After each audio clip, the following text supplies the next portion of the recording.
되는 가정과 하나 되는 교회가 얼마나 축복인가를 다시 한번 생각해 보았습니다. 예수님의 마지막 유언이 잘 아시다시피 하나 되라고 하죠.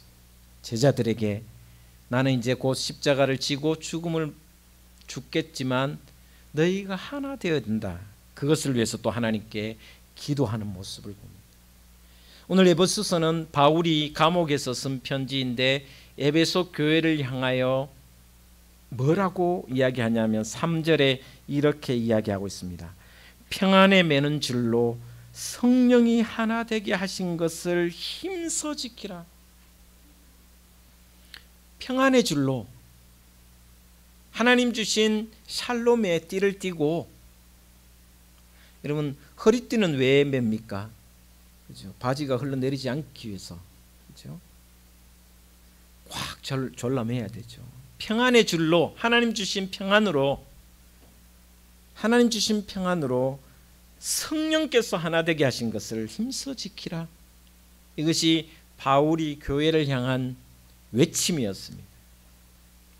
저는 우리 둥지교회가 어렵고 힘들지만 코로나 엔데믹으로 가는 이 가운데, 그리고 종식되어 가는 가운데 우리 둥지교회가 하나 되어서 하나님이 원하시는 교회, 또 하나님께 영광을 돌리는 그런 교회가 되었으면 하는 마음에서 오늘 이 말씀을 다시 한번 생각해 보았습니다.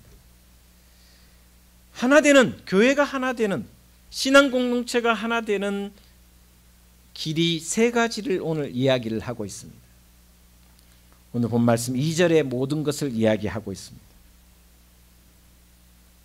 2절에 이렇게 이야기합니다. 먼저 하나 되는 신앙 공동체가 되어 성령이 하나 되게 하신 것을 힘써 지키는 공동체가 되기 위해서는 겸손과 온유로 하라. 겸손하게, 온유하게 하라. 오늘 제가 예배 시작할 때 종을 치고 가장 먼저 했던 그 메시지가 예배로의 초대의 말씀이 바로 11장 마태복음 11장 28절에서 29절 30절 말씀입니다. 너희는 내게 배우라. 온유와 겸손함을 배우라. 나의 명예를 메라. 그러면 힘을 얻으리라라는 이 마태복음 11장 말씀을 우리는 잘 기억하고 있습니다. 예수님께서도 우리를 향하여 계속해서 배우라고 했던 게 뭐냐 하면 겸손과 온유를 배우라라고 했습니다. 겸손한 마음과 온유한 마음이 있을 때 그 신앙 공동체가 하나가 될 수 있다라고 이야기해 주고 있습니다. 주님의 성품 가운데 가장 두드러진 특징이 있는 것이 바로 겸손과 온유입니다. 우리 공동체, 우리 둥지교회가 모든 성도들이 이 겸손과 온유한 삶을, 신앙의 삶을 살아간다면 정말 다투는 일도 없을 뿐만 아니라 오히려 하나됨을 유지하여 부흥하는 지름길이 되지 않겠나라는 생각을 해봅니다. 여러분, 그러면 겸손이라는 게 뭘까? 온유라는 게 뭘까? 겸손은 낮아짐을 상징합니다. 남을 더 낮게 여기라는 말씀이 바울 사도가 계속해서 이야기하는 말인데, 겸손해진다라는 것은 하나님 앞에는 내가 죄인임을 고백하고 나는 아무것도 아니라는 것을 고백하는, 나는 특별한 존재가 아닙니다. 물론 하나님께서 수십억 인구 중에 택하여 주신 그 택함에 대해서는 특별하지만 내가 하나님 앞에 서면은 죄인일 수밖에 없고 아무것도 아니라는 것을 고백하는 이 고백 위에 섰을 때 하나님 앞에 겸손이 될 수 있고, 그 하나님 앞에 겸손이 있을 때 나와 함께 신앙하는 그 사람에게 내가 낮아지고 그 사람을 낮게 여기고 그리고 그 사람을 존귀하게 여길 수 있다는 것입니다. 하나님 앞에 겸손을 배운 사람은, 하나님 앞에 겸손함을 늘 안고 마음에 품고 살아가는 사람은 하나님 앞에 겸손할 뿐만 아니라 나와 함께하는 신앙하는 사람을 더 나보다 더 낫게 여기는 마음이 생긴다는 것입니다. 그것이 바로 예수님의 마음입니다. 그리고 잘 알다시피 온유한 게 뭘까? 여러분, 모세가 온 지면에 모세보다 온유한 사람을 보지 못했다라고 하나님께서 칭찬해 주셨습니다. 온유함이 뭘까? 온유함은 헬라어로 프라우스라는 뜻이 뭐냐면 이런 뜻입니다. 주보에도 오늘 제가 냈지만, 주보에 글에도 냈지만, 프라우스라는 뜻이 뭐냐면 어떤 사람이 감기나 다른 아픔으로 인해서 열이 펄펄 났습니다. 고통스러워했습니다. 병원에 찾아가서 의사 선생님을 만났습니다. 선생님, 아파서 왔습니다. 의사 선생님이 진단하고 처방하고 약을 지어주고 그 약을 먹고 원래의 정상으로 돌아오는, 그것이 바로 온유해짐입니다. 또 다른 비유는 이런 겁니다. 어떤 사람이 날짐승을 잡아왔습니다. 길길이 날뛰고 대들고, 그리고 주인한테, 잡아온 주인인데 함부로 했던, 사람들에게 으르렁댔던 그 짐승이 길들여지고 훈련받아서 이제는 그 짐승이 주인의 말도 잘 듣고 다른 사람 앞에서도 겸손하고 부드러워지고, 그리고 심지어는 들에 나가서 다른 짐승도 잡아오는, 그것이 바로 온유해지는 것입니다. 가끔 그런 생각합니다. 그 사람 참 온유하다 하면 유약한 사람으로 생각하는 사람이 많습니다. 온유함은 부드럽지만 그 속에 강함이 있어서 언제나 도전할 줄 알고 책임질 줄 알고, 나아가서는 자신의 책임을 다할 뿐만 아니라 의무와 책임을 잘 감당하며 다른 사람에게 유익을 끼치는 사람, 한없이 부드러워 보이지만 그러나 외유내강처럼, 그것이 온유함을 이야기하고 있습니다. 저는 예수님의 모습이 바로 온유함의 극치라고 생각합니다. 모든 것을 하실 수 있었지만 언제나 하나님 앞에서는 겸손하셨고 사람들 앞에서도 그 온유함을 끊임없이 드러내셨던 분이, 부드러움을 드러내셨던 분이 바로 예수님이셔요.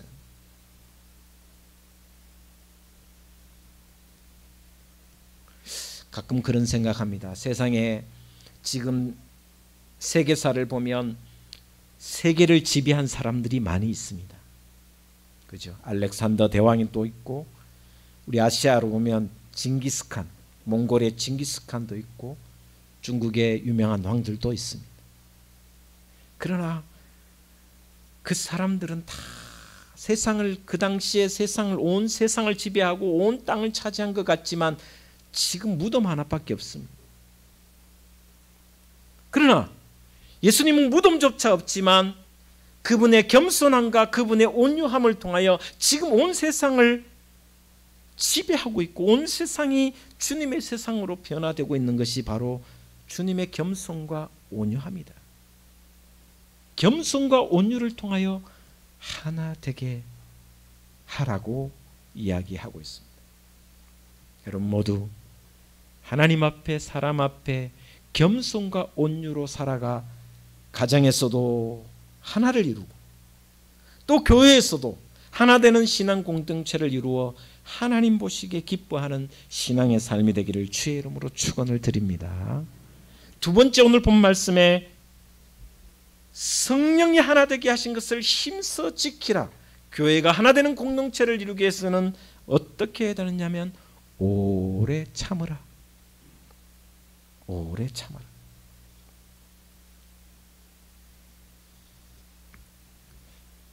지금 시대는 자기 주장이 강한 시대입니다. 불만을 표시하는데 거리낌이 없는 시대가 지금 시대입니다. 그래서 지금 시대는 참을성이 없는 세대가 되어버렸습니다. 참을성이 없습니다. 새로운 정부가 들어섰지만 들어서는 날부터 곳곳에 데모를 합니다. 물론 정당한 주장과 또 자신들이 주장하는 것이 바르다고 생각하면서 데모를 하기도 하지만, 그러나 때로는 무모한 모습도 간혹 보입니다. 자신의 주장을 표출하는 것도 좋지만 참아내는 것이 너무나도 없다 보니까 교회도 깨어지고 교회가 갈라지는 이유가 뭐냐면 참아내는 사람이 없습니다. 모두 자기 성질과 자기 감정을 마음대로 표출하기 때문입니다. 그야말로 막무가내식입니다. 자기 감정에만 충실합니다. 그러나 주님께서는 우리에게 이런 말씀을 하십니다.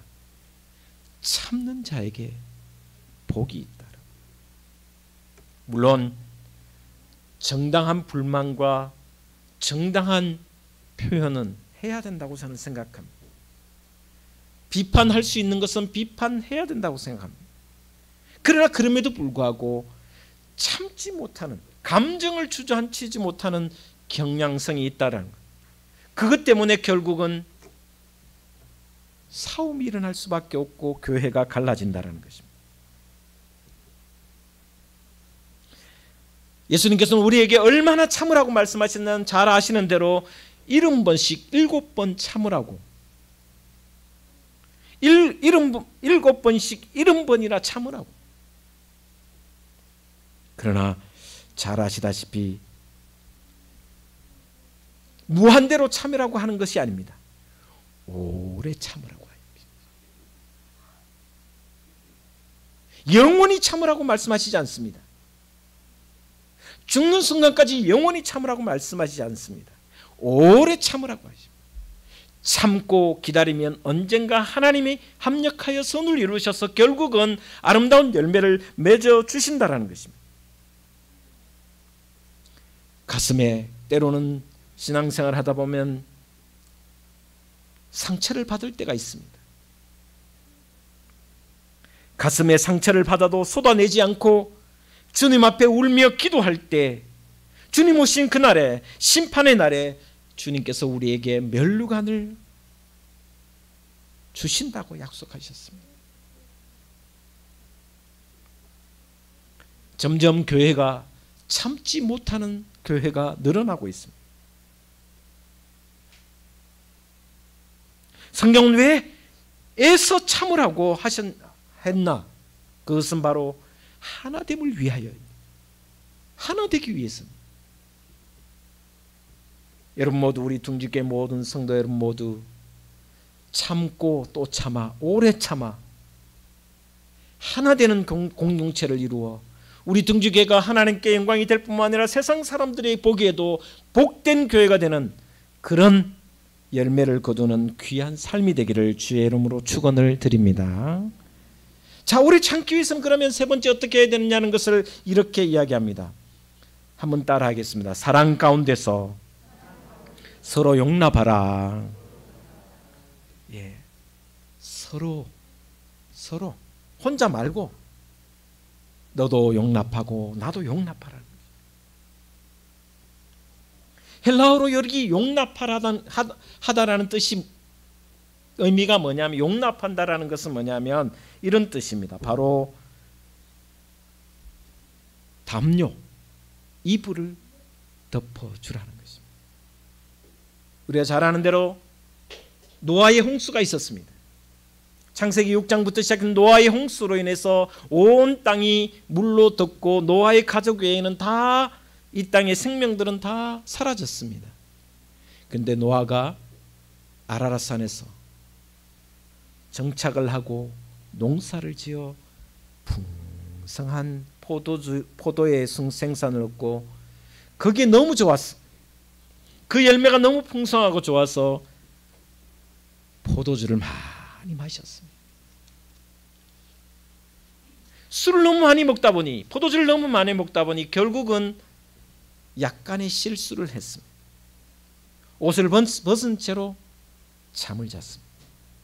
그런데 노아의 세 아들이 어떻게 했는가는 우리가 성경은 가르쳐주고 있습니다.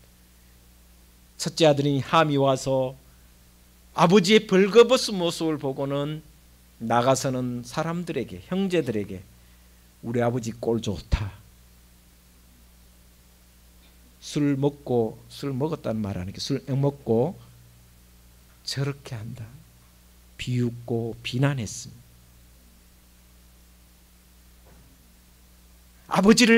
아버지의 부족한 모습을 비난했습니다. 그러나 셈과 야벳은 어떻게 했냐면 그 모습을 보고 형의 이야기를 듣자마자 아버지에게로 가서 뒷걸음질 쳐서 이불을 덮어 주었습니다. 아버지의 수치와 아버지의 욕보이는 모습을 이불로 덮어 주었습니다. 이것이 바로 용납하다라는 것입니다. 덮어주는 것입니다. 제가 가끔 주례를 합니다. 주례. 우리 6월 25일 날 우리 최기란, 우리 임진섭 집사님과 최기란 집사님 따님이 결혼을 합니다. 주례를 해달라고 해서 제가 주례를 맡게 됐어요. 성경에 보면 부부가 되는 것은 돕는 배필이라 그랬습니다. 여러분 창세기에 보시면 하나님이 천지를 창조하시고 아담이 외로울 때 돕는 배필을, 서로 돕는 배필을 해서 이불을 다시 창조했습니다. 돕는 배필은 뭡니까? 부족한 점을 채워가는 것입니다. 연약한 것을 도와가는 것입니다. 기대하는 배필이 아닙니다. 내가 원하는 배필이 아닙니다. 아내로서 남편으로서 부족한 점을 채우는 것이 돕는 배필이지 내 기대를 채우는 배필이 아닙니다. 그래서 제가 주례를 할 때 가끔 그렇게 이야기를 합니다. 여러분 누가복음 15장에 보면 저는 둘째 아들의 모습을 보면서 이런 배은망덕한 아들이 있나라는 생각을 합니다. 호적을 파야 되겠죠, 우리식으로 하면. 그런데 성경을 보시면 아버지가 어떻게 했는가를 너무나도 적나라하게 이야기하고 있습니다. 집 나간 아들이 재산을 떼주면서 아버지 유산, 아버지 죽을 때 물려줄 유산 다 주세요 하고 가져갈 때도 아들에게 이렇게 요구하지 않습니다. 네 지금 잘못되었는데 인간 되어서 돌아왔으면 좋겠다 요구하지 않습니다. 정말 착한 아들이 되어서 돌아왔으면 좋겠다 요구하지 않습니다. 그렇게 나가서 모든 것을 탕진하고 냄새나는 몸으로 돌아왔을 때도 봐라 이 자스가 이렇게 살 것 왜 나갔냐,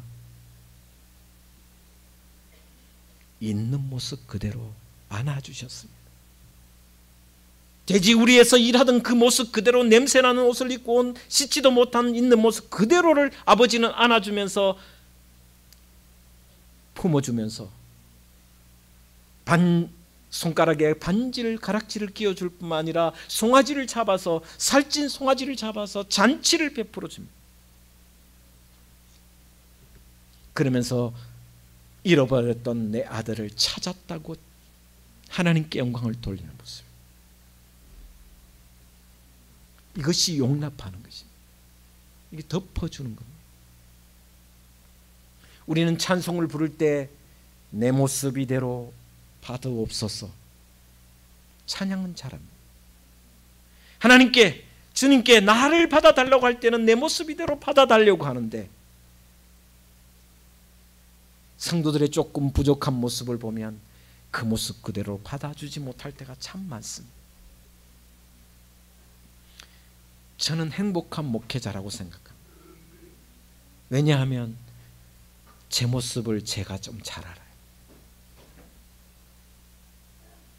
내 모습이 이대로 우리 교인들이 잘 받아주니 좀 미안하기도 하고 고맙기도 하고 감사하기도. 제 부족한 게 참 많은데 그 부족함을 인정하고 그대로 덮어주시면서 품어주시는 느낌이 들어서 늘 감사합니다. 도저히 용납이 안 될 때면, 도저히 받아들일 수 없을 때는 히브리서 말씀대로 주님을 바라보라고 말씀합니다. 주님을 향하여 주님을 바라보라. 왜? 주님께서 나를 받아주시지 않느냐. 믿음의 주여 온전케 하신 주님을 바라보라. 내가 얼마나 부족했음에도 불구하고 주님이 나를 받아주셨는데, 나는 주님께 용납을 받았는데, 주님의 그 십자가의 보혈로서 나를 다 덮어주셨는데, 안아주셨는데, 나는 상대를 인정하지 못하고 받아주지 못한다면 부끄럽지 않느냐라는 것을 이야기하는 것입니다. 하나 되는 모습은 바로 용납하는 것입니다. 에베소서 4장 32절에 서로 친절하게 하며 서로 불쌍히 여기며 서로 용서하기를 하나님이 그리스도 안에서 너희를 용서하신 것과 같이 하라. 그래야 하나 될 수 있다라고 이야기하고 있습니다.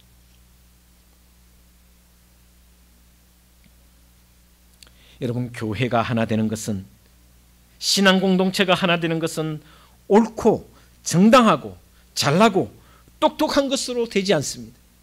가정도 마찬가지고 교회도 마찬가지고 사회도 마찬가지다. 똑똑하고 정당하고 옳은 것만으로 되지 않습니다.